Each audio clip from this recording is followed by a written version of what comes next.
reading this morning is taken from Matthew chapter 6, verses 22 through 24. The eye is the lamp of the body. If your eyes are healthy, your whole body will be full of light. But if your eyes are unhealthy, your whole body will be full of darkness. If then the light within you is darkness, how great is that darkness? No one can serve two masters.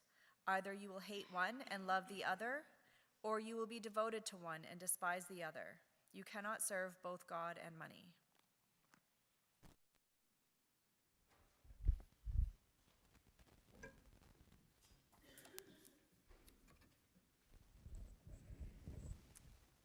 Whoops, there we go. Good. Well, good morning.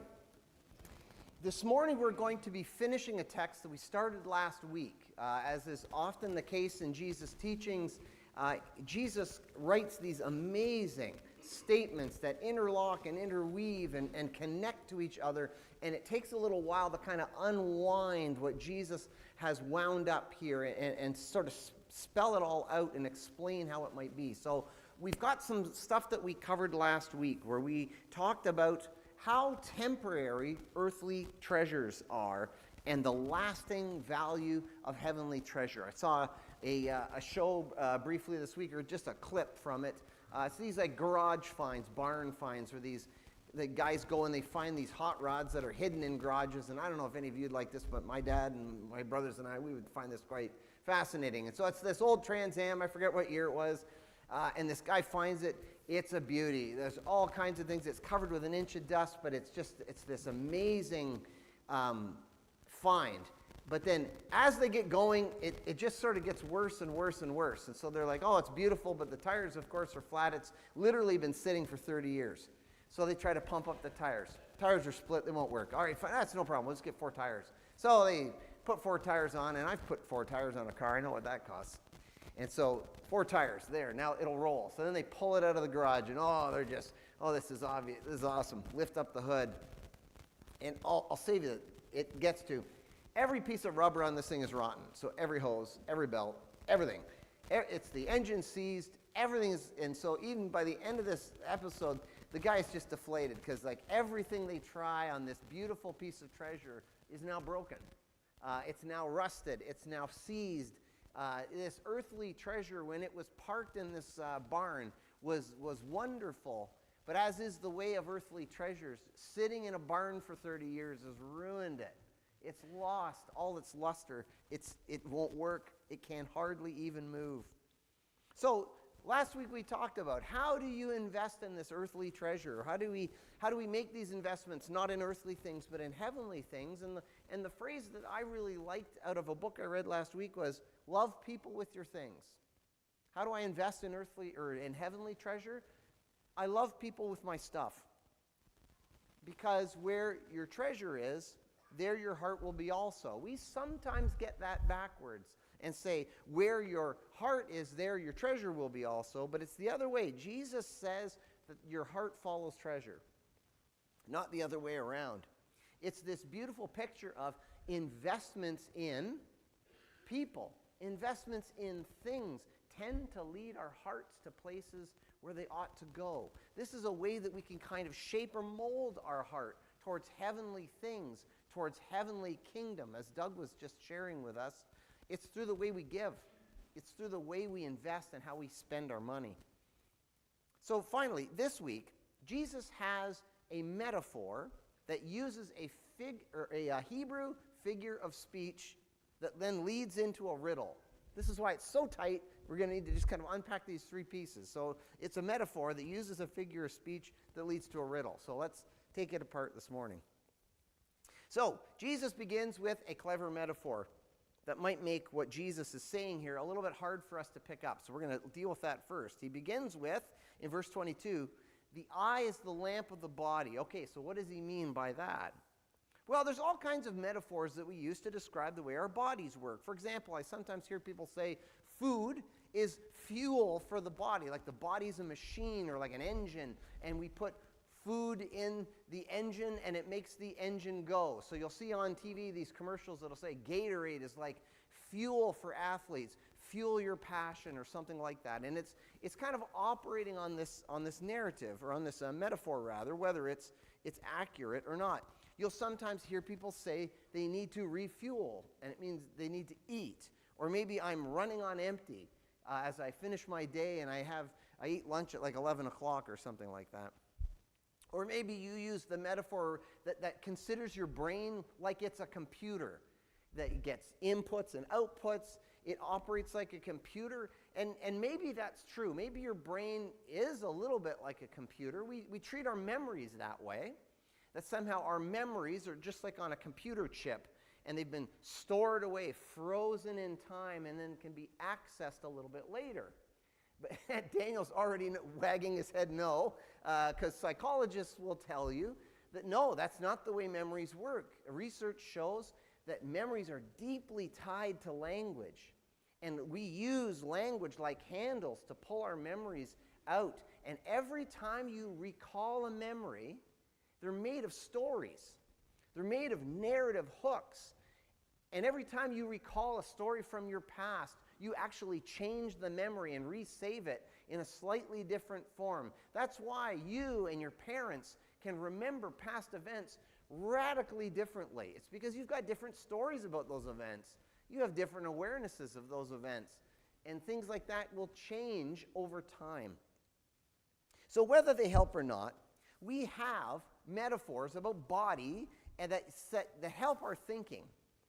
And so today somebody might say your eye is the camera of the body, perhaps. And this metaphor and its implied meaning comes with a modern biological understanding of the eye. The eye has a pupil on the iris, and the pupil has a lens that floats out in front of it in a pocket of fluid, and there's muscles that tighten and relax the lens to focus close and far away. Our eyes have like a surface at the back filled with nerve endings that will take a picture and then relay that to our brain. It's like a camera, but in reality, the eye's not so much like a camera as a camera is a lot like an eye. Cameras were designed and built with an eye in mind, a biological understanding. And so the metaphor reflects our understanding of the structure of an eye. So, in Jesus' day, there were two overlapping understandings of how eyes work and what they do. The first one was that the eye was, well, there are two. There's eye as a receiver of light and the eye as a projector of light. Now that might sound silly, but Plato and other philosophers of ancient Greece thought of the eye as a projector. They said our eyes see because out of our eyes come light, and they illuminate things. And then as we get older, the headlights get a little dimmer. There's a little bit of a glaze on the coating, and so things get dimmer and darker, and then I'm unable to see. Now, of course, you've probably got all kinds of exceptions and reasons to that. Okay, well then how come? Then why doesn't that light work over there? Or I could put something in front of my eyes, and I can still see that there's light there. Or I don't see your light, and you don't see my light. There's lots of problems with the metaphor. Don't worry about it. It's philosophers, man. Like, we think from a biological and a scientific framework, and they think more from a philosophical framework. So in their sense, the eye is like a lamp. It projects. Now, another competing philosophical understanding of the eye was that it is a window into the mind. And that might fit better with the way we think of eyes now. The eye allows light into the mind. And it also perhaps serves as a window. It allows us to see into the mind and perhaps see people. And so how sometimes looking someone in the eye gives you this added insight. You can see when somebody's lying, or you can see perhaps that something is wrong just by looking at someone's eyes. Eyes alter our perspective. Eyes give us an insight into what's going on inside of somebody's mind. Jesus appears to take that first theory in mind when he says the eye is the lamp of the body. But of course, Jesus isn't talking about actual sight. He's not worried about that. Jesus is speaking metaphorically. The eye gives light, while at the same time the eye reveals something about the inner character or the heart of a person. It's a rich metaphor, and it leads directly to, it leverages a Hebrew figure of speech that we need to explain before we can get to the riddle. A good eye in the Hebrew mind back in that day was known as a generous eye. So a good eye kind of meant a generous person, or a person that had a generous spirit, while a bad eye was a figure of speech for a stingy, coveting spirit, a greedy, miserly heart, if you will. This figure of speech appears frequently in the Old Testament. So I've got 3 examples from the book of Proverbs. Proverbs 22, verse 9 reads, a generous person, literally in the Hebrew, it's one with a good eye, will themselves be blessed, for they share their food with the poor. And so a person with a good eye, a generous person, will be blessed because they share their food with the poor. Now, on the flip side, there's an interesting little nugget in Proverbs 23, verses 6 to 8 that reads, don't eat the food of a begrudging host. And literally, in the Hebrew, it's that has a bad eye. So don't eat the food of one who has a bad eye, a begrudging host. Don't crave his delicacies, for he's the kind of person who always thinks about the cost. Oh, eat and drink, he says to you, but his heart is not with you. You will vomit up the little you've eaten and will have wasted your compliments. Well, thank you for that, proverb writer. Thirdly, in Proverbs 28, there's another simpler one. A stingy man, one with a bad eye, hastens after wealth and doesn't know that poverty will come upon him. So this was a figure of speech, a Hebraic metaphor, if you will, that was being used at the time. And so in the Greek here in the New Testament, Jesus uses that same language. He's getting at that same thing.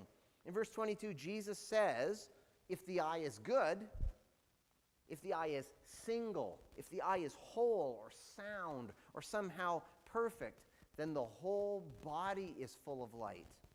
But if the eye is bad, literally, if the eye is evil, then the whole body is full of darkness. So Jesus is saying the eye is the lamp of the body. It sheds light and it reveals the inner character of a person. A generous spirit, a good eye, is a sign that the person is full of light.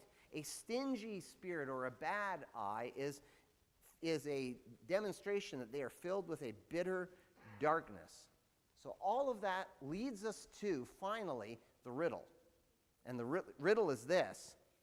If then the light in you is darkness, how great is the darkness? Okay, well, what does Jesus mean here? Remember the number one rule of biblical interpretation. When you're trying to figure out what the Bible is saying, what do you have to look at? Context. Yeah, you already know. It's always context. It's context, context, context. When somebody has some goofy interpretation of Scripture, I almost guarantee what's going on is they're ignoring the context. They're ignoring what's around it, and they're just taking a verse and pluck out of its context and trying to get it to say whatever they want. So let's consider the context here. Again, if we back up to verse 19 and kind of read this all on a run, Jesus is saying, don't lay up treasures on earth because it's all temporary. Instead, store up treasures in heaven. In other words, love people with your stuff because your heart follows your treasures. So use that. A generous eye reveals a generous spirit. A person filled with light. A stingy eye reveals a bitter, greedy spirit. An entire person filled with dark. And so, love people with your stuff, Jesus says. Train your heart through generous acts of kindness. But if a person's light, if their acts of kindness are actually acts of darkness, how great is that darkness? What Jesus is saying is, it's really, really bad. The warning here, then, is that we need to check our hearts. We need to check our motivations. It's possible to do the right things for the wrong reasons. And in fact, Jesus is saying it's far worse to do the right thing for the wrong reasons. Here in the Sermon on the Mount, the wisdom of Jesus is seen through his teachings. It's just genius teaching on Jesus' part.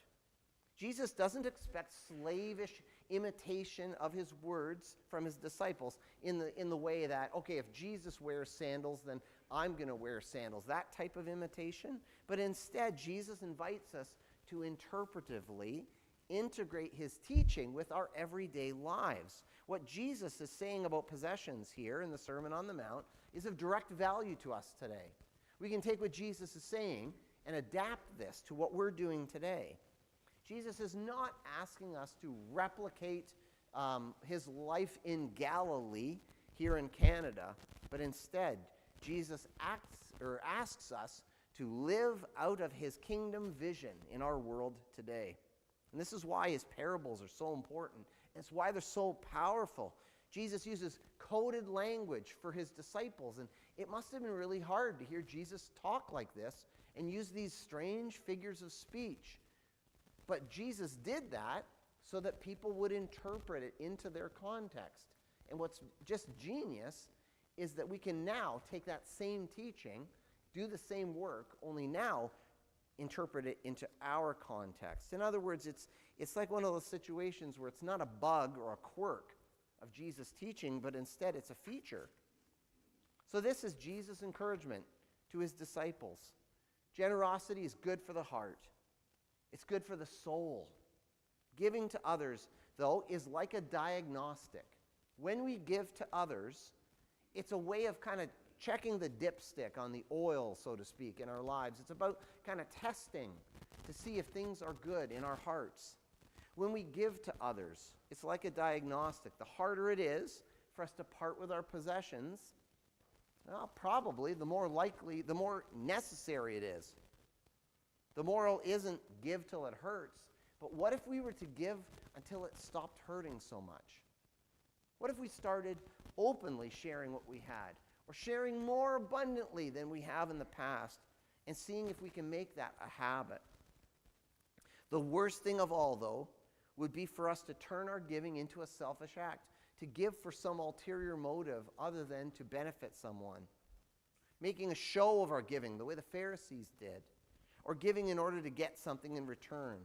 Jesus says all of this is very dangerous. Now, this brings me to the idea or the topic of tax receipts. Okay, well then, what do we do with tax receipts? Well, that's a very interesting topic that we will deal with in our adult class this morning. So for those of you that want some tax advice, you'll have to come back for that. I mentioned Craig Keener last week in a commentary that he writes on the book of Matthew.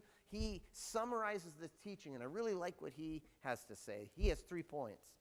Number one, if disciples really trust God, Keener says, they will live as if the treasures in heaven really matter. So that's quite convicting.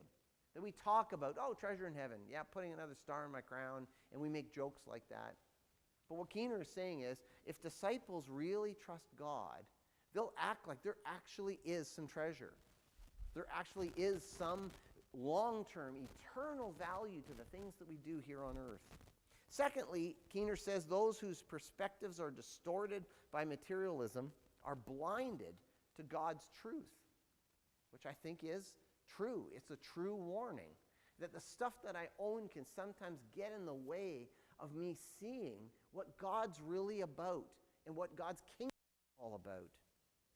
And finally, this last point, one either loves God or they love money, which is that last verse that Lindsay read for us this morning. Verse 24, no one can serve two masters. Either you love one or hate one and love the other, or you be devoted to one and despise the other.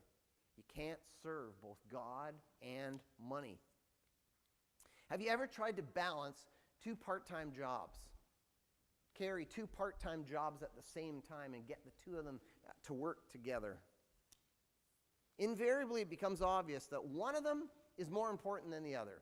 One of them is going to end up driving the other one. One of them will get canceled for the benefit of the other. Even if you want to keep these two part-time jobs and hold them both on an equal footing, one ultimately will serve the others. It reminds me way back when I was in teachers college. This is a long time ago.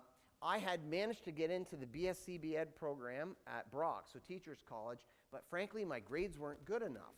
And so when they invented this new program, I came to the registrar and said, can I get into year 2 right now, ahead of the very first year that was in the program? And they couldn't come up with a good reason to stop me. So they let me do it. Me and there's one other person that thought of this too. So there were 2 of us that were actually in year 0 of the program. We were ahead of the first year.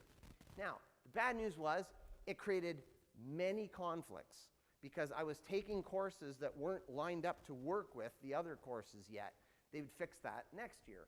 And that was all the way through. So it got me to my last year of university, and I had a 4th year calculus course I needed to complete my degree, but I also was in the middle of teaching blocks. So this was a bad situation. So I was going to Great Lakes and doing a teaching block for a full month, teaching grade 11 biology and grade 10 math and something else with Ed Whittington, and I was missing a month's worth of lectures with 4th year calculus. It was a disaster.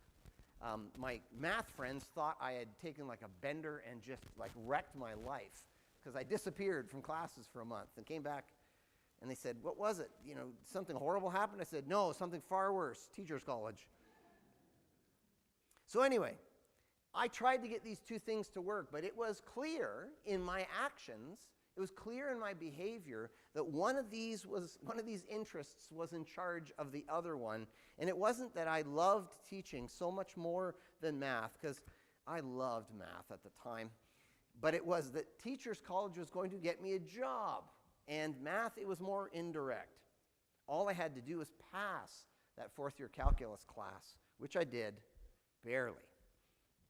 Likewise, Jesus is saying this morning, you can't serve 2 masters. You cannot serve money and God. Jesus is either Lord of all or Jesus is not Lord at all. Interestingly, in the story here, the Greek word mammon that appears in verse 24, it has such a rich tradition, it gets transliterated into the English. Rather than translated to an English word, some of the translations just kind of write it in English letters because it's just got so much behind it. We could talk about that in class as well. It's treated almost like it's a person. Money like it's a person. Or it's like a devil. Or it's an idol. It has this sort of personified way in the text. Ironically, the Greek word for mammon is borrowed from Aramaic. It's based on a word, amon, which means trust or reliance. So in other words, mammon is the thing in which, other than God, one places their trust. In life, we've got lots of competing priorities. All of us do. In whatever stage of life you're in, you got different interests or different needs that are each competing for your time and resources, each competing for your heart. Some of us are raising kids while at the same time supporting our parents.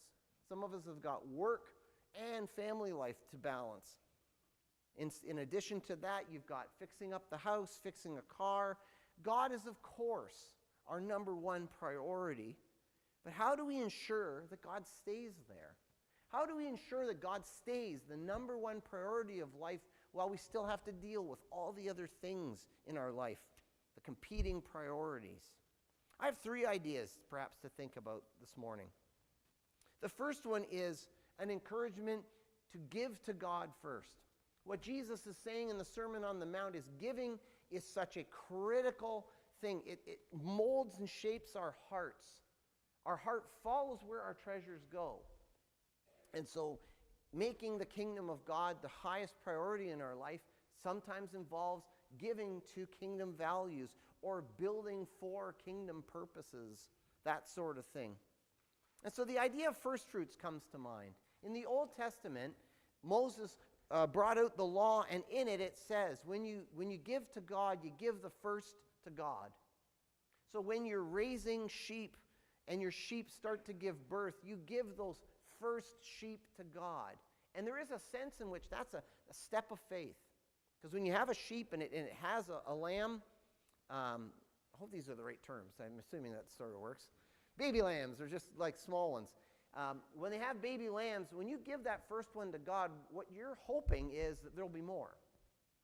When you give that first part to God, You're trusting that God will continue to provide, that God will make a second paycheck, a second lamb, a second of whatever it is that you're giving. There is a sense in which first fruits is a beautiful gift to God because you're giving to God first. So, okay, how do we do that today? The way to embody that today in a digital world might be to decide how much you're giving and then make that happen. So we have PAP forms in the mailboxes that you could fill out, or you can donate through e-transfer. But what if you and your family sat down and decided, this is the amount I want to give? And then you fill out the form to make that happen and make it come out when your paycheck lands in your bank account, whenever that happens to be. That would be a way in the 21st century of kind of giving to God first. Of instead of giving to God what's left in your wallet at the end of the month, you could instead give to God from the beginning, or give to God from the start. A second suggestion I would give is just the general principle to simplify. Sometimes I think to keep God first, it means pruning. It sometimes means less is more. It means taking opportunities and setting them aside just to keep life a little bit simpler. It's true that possessions can become a distraction. And so reducing the distractions comes from reducing your possessions. So that might mean giving them away, or it might mean selling them, or it might even mean throwing them out. It could be to simplify your schedule, you just cancel some things or reduce some things. Instead of going to 2 or 3 things, pick your favorite, pick one. Maybe it's take just one summer camp this year instead of 3, as long as that one is Bible Day camp. That's just what it says here. But to just take stock of your life and decide, what is it that I could perhaps put on the side for a year and take a break from in order to make space or make time or make some quiet so that I can be more devoted to what God is accomplishing in my life and in my family. Finally, this third encouragement I see in this text this morning is just the encouragement to be generous. Giving is like an exercise. The more you do it, the easier it becomes. And even from the start, giving feels good. Jesus says it is good. Blessed is the one who gives. And the more we give, the better we'll get at it.